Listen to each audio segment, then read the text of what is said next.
Hi, my name is Ken Ricacho de la Cruz, a student from Far Eastern University, and this is my last presentation for this semester. I hope you learn from it.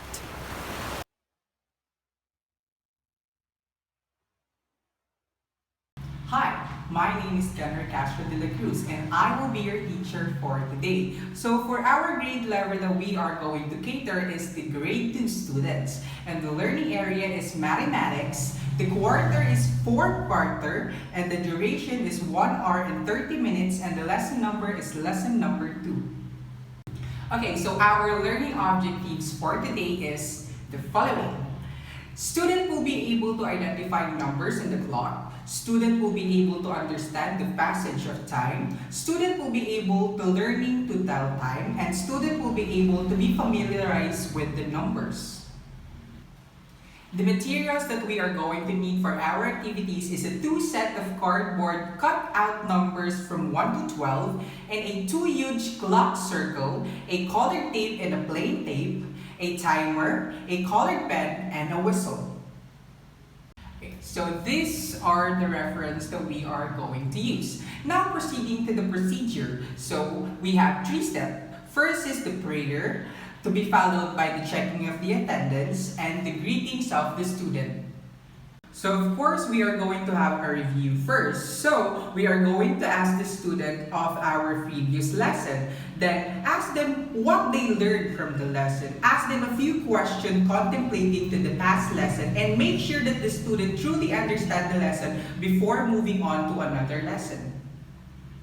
And for my personal favorite part, this is the motivation, which is the start of a game. We are going to introduce the Know Your Time game. So the game that we are going to introduce is supposed to be new so that the student can be engaging and actively participating on our activities. Next is let the student play a game to better cope with the lesson.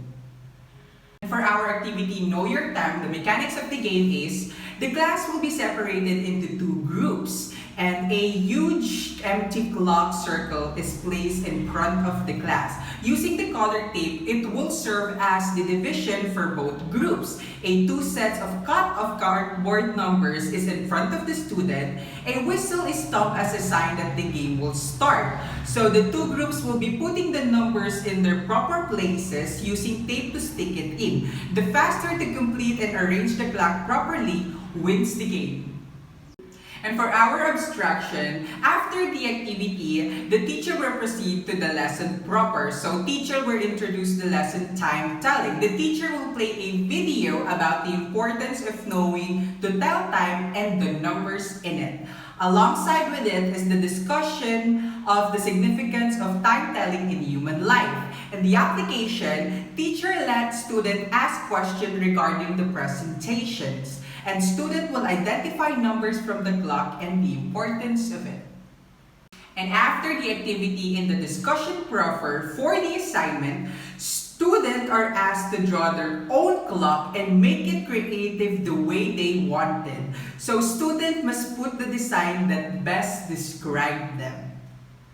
Okay, so having a student with epilepsy inside the classroom, of course, we must have an intervention for it, like considering the frequent repetitions of our material, the redirection for them, the cueing and memory learning strategies. Of course, we must put some extra time for their assessment and their exams, as well as the activity that we earlier mentioned, a non-time assessment to measure performance and break down into smaller steps.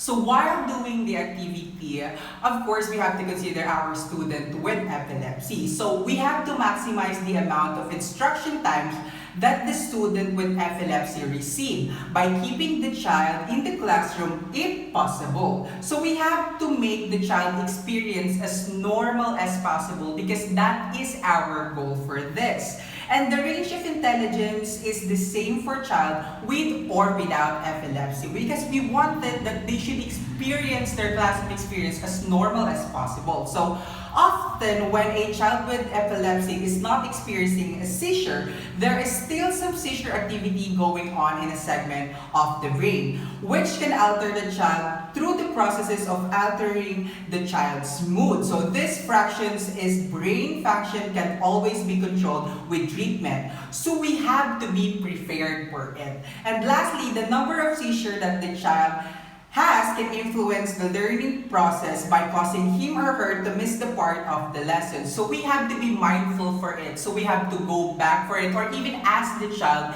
if they miss a part of it or don't. So this is Teacher Kendrick. Thank you!